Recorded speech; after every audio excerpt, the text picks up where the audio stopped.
Network Ministry, pelayanan jaringan internet untuk menjangkau jiwa-jiwa. Jangan lupa di like dan di subscribe ya channel Network Ministry supaya banyak orang yang terberkati. Terima kasih.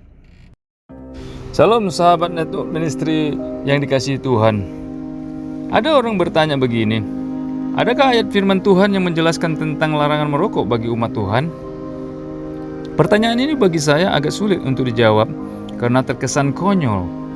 Kenapa dikatakan konyol? Karena yang bertanya sendiri sebenarnya tidak perlu mendapatkan jawaban. Tapi itulah manusia, selalu ingin mencari pembenaran terhadap apa yang akan dilakukan yang sebenarnya sudah salah. Apalagi yang merokok selalu membenarkan diri dengan memberi contoh masih banyaknya hamba-hamba Tuhan dan pelayan Tuhan yang merokok. Begini ya, sebenarnya kalau mau dicari ayat Alkitab yang terang-terangan melarang orang merokok, pasti tidak ada. Pada zaman Perjanjian Lama dan Perjanjian Baru, tidak ada diceritakan ada orang merokok. Mungkin mereka belum mengenal rokok, sehingga belum ada disinggung tentang larangan merokok. Tetapi kalau dicari yang bisa mendukung ayat larangan merokok, pasti banyak. Katakanlah di Yeremia 55 ayat 2 yang berbicara tentang bagaimana membelanjakan uang untuk sesuatu yang bukan roti dan membelanjakan upah jerih payah untuk sesuatu yang tidak mengenyangkan. Walaupun konteksnya mungkin bukan untuk larangan merokok, tetapi ini berbicara tentang keselamatan. Tapi sebenarnya kita juga diajak untuk bertindak bijaksana terhadap apa yang baik dan yang bersih, terhadap apa yang jahat, seperti yang disampaikan Rasul Paulus di Roma 16 ayat 19. Kalau dipikir-pikir secara mendalam, buat apa sih kita mencari pembenaran lewat firman Tuhan untuk larangan merokok? Secara nyata saja kita dapat melihat bahwa ada banyak pihak yang melarang merokok. Produsen rokok sendiri memberikan peringatan tentang bahaya merokok di kotak rokoknya. Secara terang ditulis, merokok menyebabkan kanker mulut, atau merokok merenggut kebahagiaan saya satu persatu.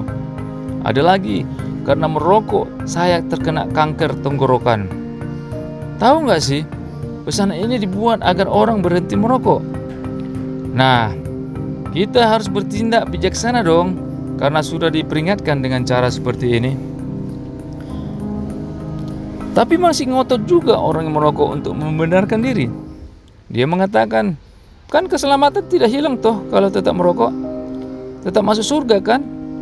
Nah, yang ini saya tidak bisa jawab, karena cuma Tuhan yang punya kedaulatan untuk seseorang bisa masuk atau tidak masuk surga. Tapi kalau dipikir-pikir lagi, ke pom bensin saja orang merokok dilarang. Ke mall apalagi, orang merokok tidak diizinkan.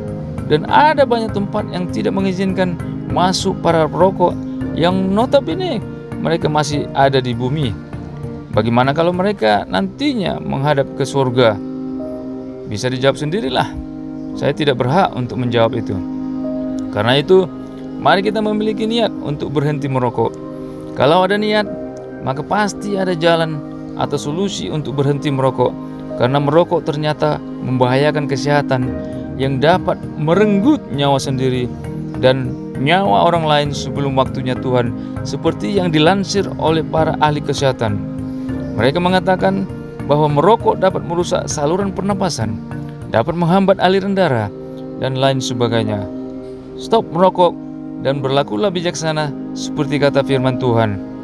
Puji nama Tuhan. Tuhan Yesus memberkati kita semua. Amin.